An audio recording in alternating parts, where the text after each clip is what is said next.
Hello everybody, myself Prashant Mukhopadhyay, faculty member, Electrical Engineering Department, Greater Kolkata College of Engineering and Management. In Power Electric Machine 2 subject, so we have discussing synchronous machines, and in the last class we have discussed the armature reactions of synchronous generator at different power factor condition at at no load, at unity power factor, then lagging power factor, say unity power factor, zero power factor, lagging, zero power factor, leading, etc. We have discussed. Actually, we have discussed the armature reactions as no load, unity power factor, zero power factor, lagging, zero power factor, leading, and lagging power factor load. And in that case, everything we have discussed. So for no load, we have seen the effect of armature reactions is nil. For unity power factor, it is cross magnetizing. For zero power factor lagging, it is purely demagnetizing. And for zero power factor leading, it is purely magnetizing. And for lagging power factor load, it is actually cross magnetizing and demagnetizing both. So today actually we'll start a new topic, that is voltage regulations of synchronous generators or alternator.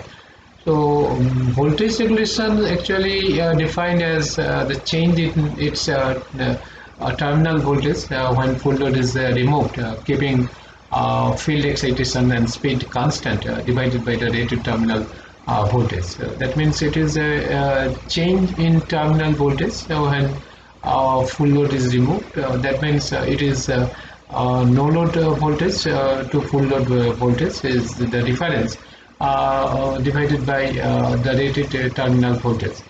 So value of regulation not only depends on the load current but also on the power factor of the load. For lagging and unity power factor conditions, there is always a drop in the terminal voltage, hence the regulation values are always positive. And while for leading capacitive load conditions, the terminal voltage increases as load current increases, and hence regulation is negative in such cases. And the relationship between load current and the terminal voltage is called the characteristics of an alternator.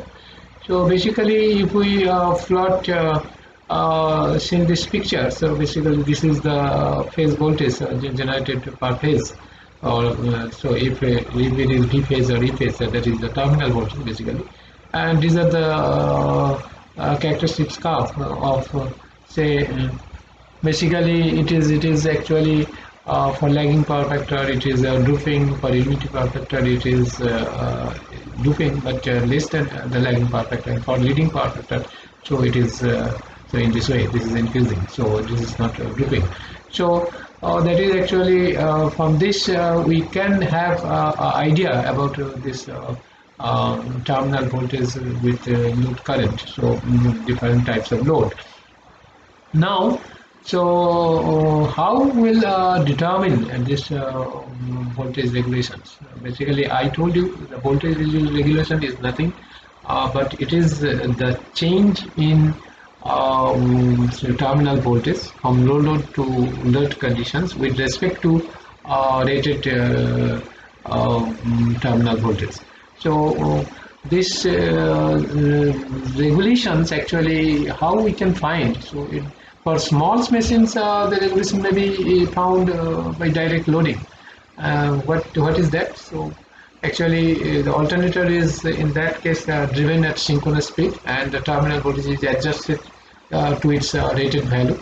So if the rated value is V, so it is adjusted to rated value by driving the synchronous machine or the generator or the alternator at synchronous speed, and the terminal voltage is adjusted to its rated value.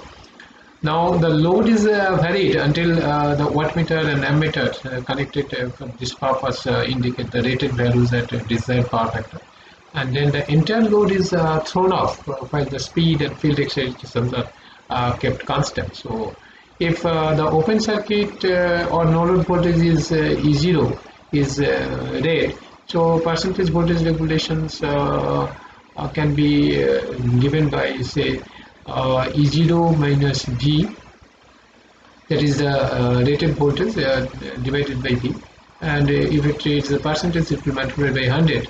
So this is percentage, this is voltage regulation, and if it is percentage, it will multiply by 100, and it will give you the percentage voltage regulations of the synchronous generators or alternator. But in case of large machine, the cost of finding the regulations by direct loading becomes prohibitive, because it is very much say costly, as well as it is very complicated to say get the for the large machines this voltage regulation in this direct method. So hence other indirect methods are used.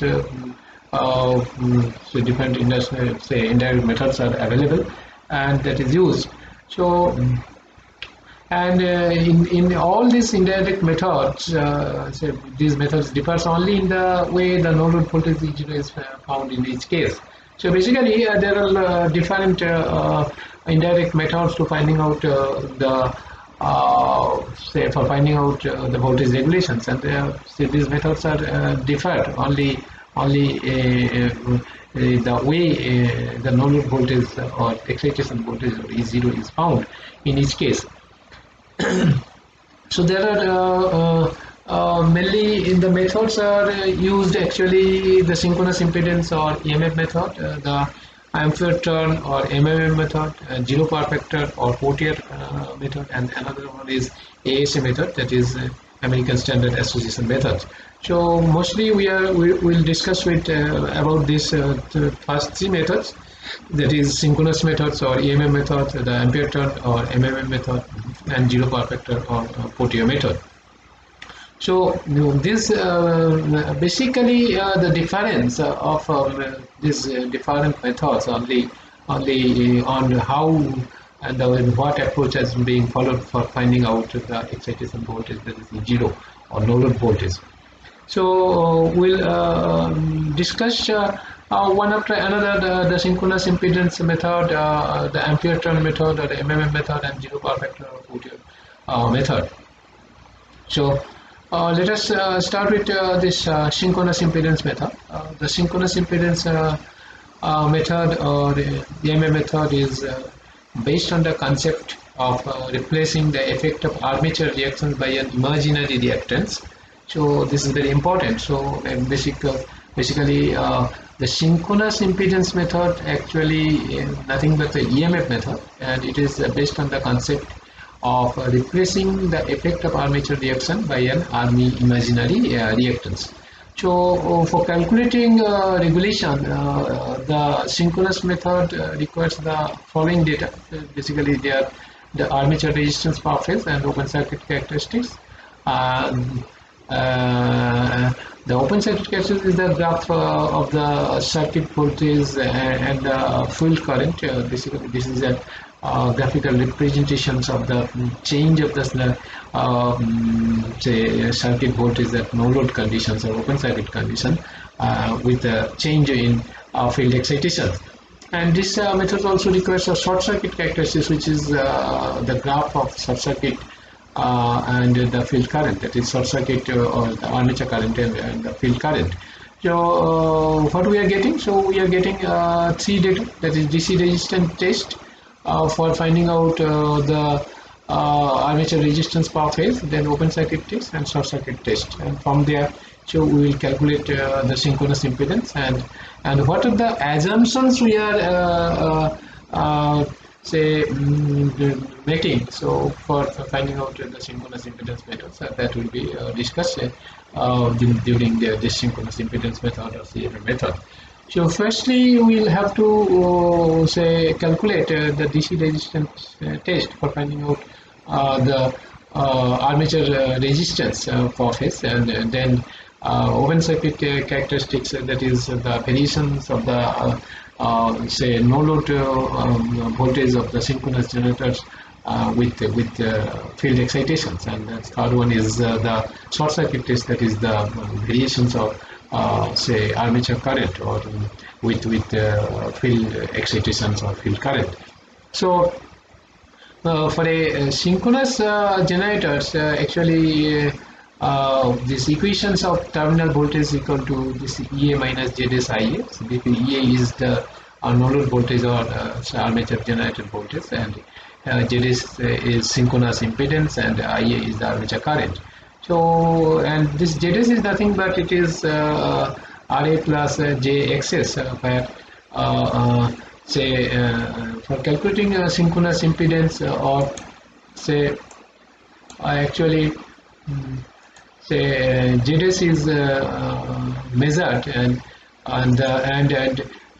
then the value EA is calculated. Actually EA means no load voltage, so that is calculated after calculating say synchronous impedance. Okay, so basically we have to find out this ZS, and if we can find out this ZS, that is synchronous impedance, then EA, that is the no load or open circuit voltage or excitation voltage of the synchronous generators, can be calculated, and from there we can find out easily, because the voltage equation is nothing but this difference between EA and the rated voltage V divided by V. So EA minus V will be nothing but ZS IA. So this ZS is the factor. So to calculate, you have to calculate for say voltage regulation. So how will this calculated or measured this synchronous impedance? So this is done by the DC resistance test, as I told you earlier, open circuit test and short circuit test. So let us discuss one after another this DC resistance test, open circuit test, and short circuit test. So what is DC resistance? Basically, in this test, it is assumed that the alternator is star connected with DC field winding open. There is field winding is open, and alternator is star connected, as that is shown here. Basically, this is the star connected, and field winding is open. And now, so what we will do, say say we are giving DC supply to the two resistances, across two resistances of two phases. So it measures the DC resistances between each pair of the terminals, either by using an ammeter voltmeter method, or by using the Wheatstone's bridge, or the average three sets of resistance value, say RD is taken, and the value of this RD is divided by 2 to obtain a value of DC resistance per phase, because we are supplying DC voltage for two terminals, that is two say phases. So basically that's this for three sets of such resistance value will be obtained, and that average is taken by dividing say RD is taken, and this value of RD is divided by 2 for taken obtain the value of DC resistance per phase. Since the effective AC resistance is larger than the DC resistance due to skin effect, therefore the effective AC resistance per phase is obtained by multiplying the DC resistance by a factor say 1.2 to 1.75 depending on the size of the machines, and a typical value to use the calculation would be 1.25. So that's actually this is the first say method test for DC resistance. So what we are doing, so basically we are keeping the field excitations or field winding open, and giving a supply say armature is star connected, to providing a DC supply across two terminals of the say armatures, and as per ampere ammeter voltmeter methods we are finding the resistance. So we in this way we will get three sets of resistance, and the average of these three sets of resistance RD is taken, and the value of RD is divided by 2 to obtain a value of the DC resistance per phase. and then it is multiplied by 1.25 for getting AC resistance. Now open circuit test.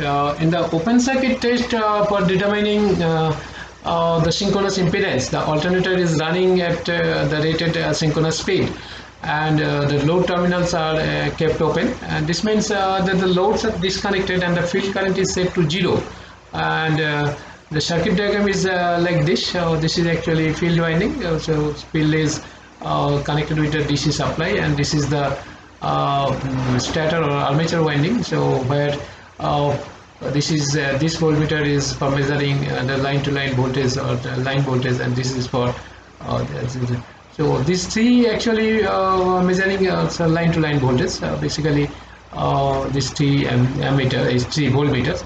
So after setting the field current to 0, the field current is gradually increase step by step, and the terminal voltage ET is measured at each step by this voltmeter. So the excitation current may be increased to get 25% more than the rated voltage. So this will be adjusted in such a way, and actually this field winding, it is the rotor, actually in the rotor, so it is connected with the it is rotated at the rated speed, synchronous speed. So actually the excitation current is say adjusted in such a way that is the rated voltage generated will be 25% more than the rated voltage, generated voltage. And now graph is drawn between the this open circuit phase voltage, that is equal to terminal voltage by √3, and the field current, say if it is IF. So and this curve obtains by plotting this phase voltage and the field current in each step will be called the open circuit characteristics curve or open circuit characteristics. And the shape of the this characteristics is as a normal magnetization curve, and the linear portion of this open circuit characteristics is extended to form an air gap line. So the open circuit characteristics and the air gap line is shown here. So this is actually open circuit characteristic. This is on gradually increasing this IF and correspondingly measuring the phase voltage or this open circuit voltage. And if we plot, so it is nothing but like a normal magnetization curve, and this linear portions of the magnetization curve or open OCC is extended say and it gives you air gap lines, or other way we can say, if we draw a line tangential to this OCC which passing through this origin, so it will also give the air gap line. Now in short circuit test, actually what we do, the armature terminals are shorted through 3 ammeters. All these armature terminals are shorted through 3 ammeters, and so field current should be initially decreased to 0 before starting the alternator, and each ammeter should have a range greater than the rated current, greater than the rated full load value, and the alternator is then run at synchronous speed. So this is run at synchronous speed, and same actually what we have done in open circuit test, so that the field current is increased gradually in steps, and the armature current is measured at each steps, and the field current is increased to get armature currents up to 150% of the rated value. And the value of field current and the average 3 ammeter readings at each step is taken. A graph is plotted between the armature current IA and the field current IF, and the characteristic so obtained is called the short circuit characteristics. This characteristic is nothing but a straight line. This is shown here. So this is a armature current versus the field current characteristic. By adjusting this field current, by increasing, and we are getting adjusting this field current in such a way so that we can get it near the 50% more of the rated value of the full load current. And this curve characteristics will be a straight line. Okay. Now, how will calculate this synchronous impedance? So for calculating the synchronous impedance, basically we have discussed that the three tests required for calculating the synchronous impedance. We have already conducted the three tests. So DC resistance test to get the armature say resistance, that is by then open circuit test, and to get basically the say open circuit generated voltage or no load voltage, and then a short circuit test to get the rated full load current. So the steps for calculating the synchronous impedance from these three tests are like that. These are actually open circuit characteristics and the short circuit characteristics are drawn on the same curve. Then determine the value of short circuit current ISC and gives the rated alternator voltage per phase. The synchronous impedance ZS will then be equal to open circuit voltage divided by the short circuit current at that field current, which gives the rated EMF per phase. That means at the same field current for generating the open circuit voltage as well as the short circuit armature current. So DGS will be open circuit voltage per phase, and then by short circuit armature current for the same value of the field current. So that will give you the ZS.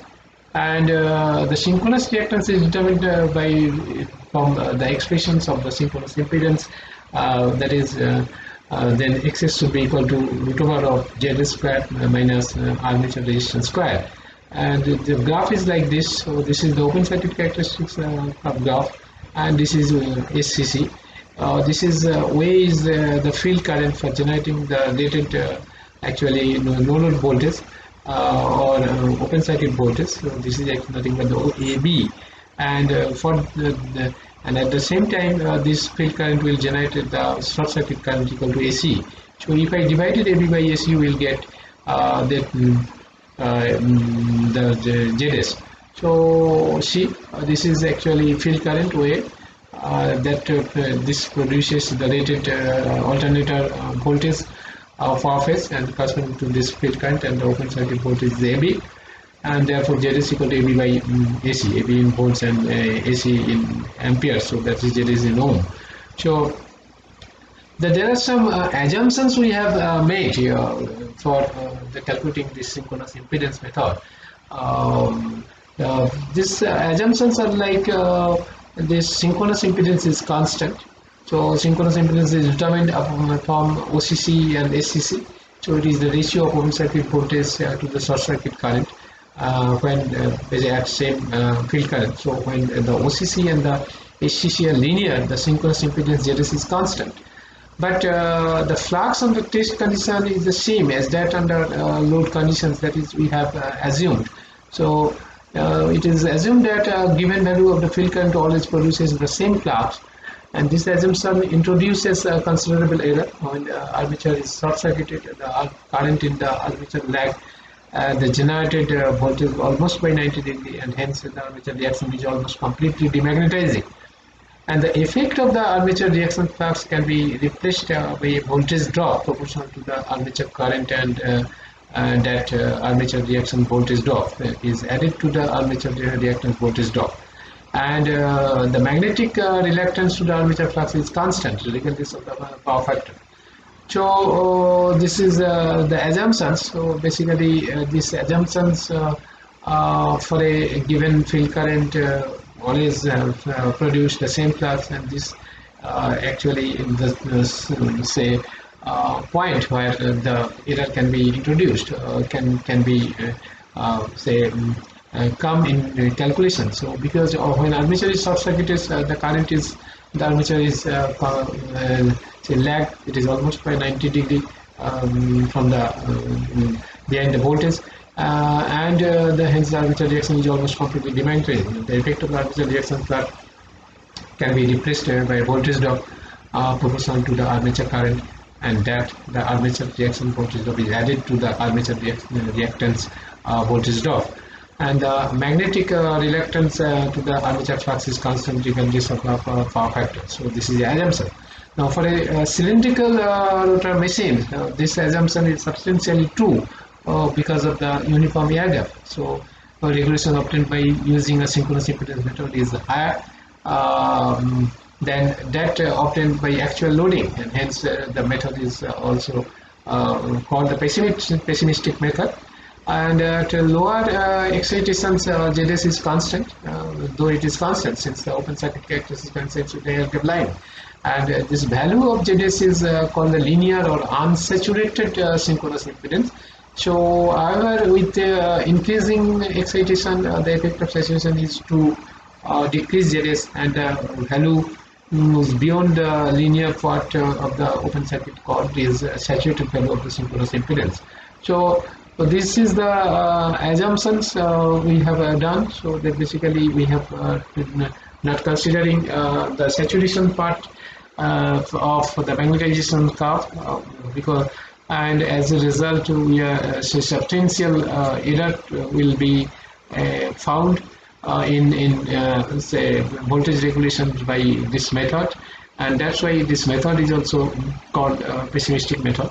So today actually in this voltage regulation say topic or subject of synchronous generator, so we have say discussed about what are the what is the meaning of these voltage regulations and what are the different methods. So what basically for say small machines it can be voltage regulation can be obtained in a direct method, and then for large machines it cannot be possible to get the voltage regulations by direct method. So we have to say follow the indirect methods, and indirect methods are there are different indirect methods, and in all these methods we are basically say concerned about say calculating the no load voltage, that is EA. So basically the difference of no load and rated voltage with respect to the rated voltage is the voltage regulations, and there are four indirect methods are there. So first one is synchronous impedance method or EMF method, and second one is MMF method or ampere turn method, and third one is Portier method or Portier triangle method or Portier method or zero power factor method, and fourth one is ASA method, American Standard Association method, which will not be discussed in our voltage regulation say methods. So we will concern and only these three methods: synchronous impedance method, MMM method, and Portier method. And today we have discussed the synchronous impedance method. So how we have calculated synchronous impedance. Basically, we have conducted three tests: DC resistance test, OCC, and short circuit test. From DC resistance test, we have found the armature resistance by getting the DC resistance of the armature winding per phase, and then taking into consideration the skin effect, we have multiplied this average DC resistance value with say depending on the machines it is 1.2 to 1.3, that is mostly we are taking 1.25 of the RDC, that is the DC resistance. And for the open circuit test we have conducted test running the synchronous generators at the rated synchronous speed, and by adjusting the field excitations or the field current we have measuring the open circuit voltage, and then plotting this open circuit voltage at each step versus this field current. We have getting the OCC, that is nothing but the magnetization curve, and by extending the linear portion of the OCC we get the air gap line. And in the short circuit test we have say shorted the terminals of the armature winding by 3 ammeters, and by then adjusting running the say at a rated speed and adjusting the field current up to say adjusting the field current in such a way that is the 150% of the rated value of the armature current can be achieved. and then plotting this field armature current with say against this field current, will get the SCC, which is nothing but a straight line. And by say drawing both OCC and SCC in the same curve, so we'll get the synchronous impedance.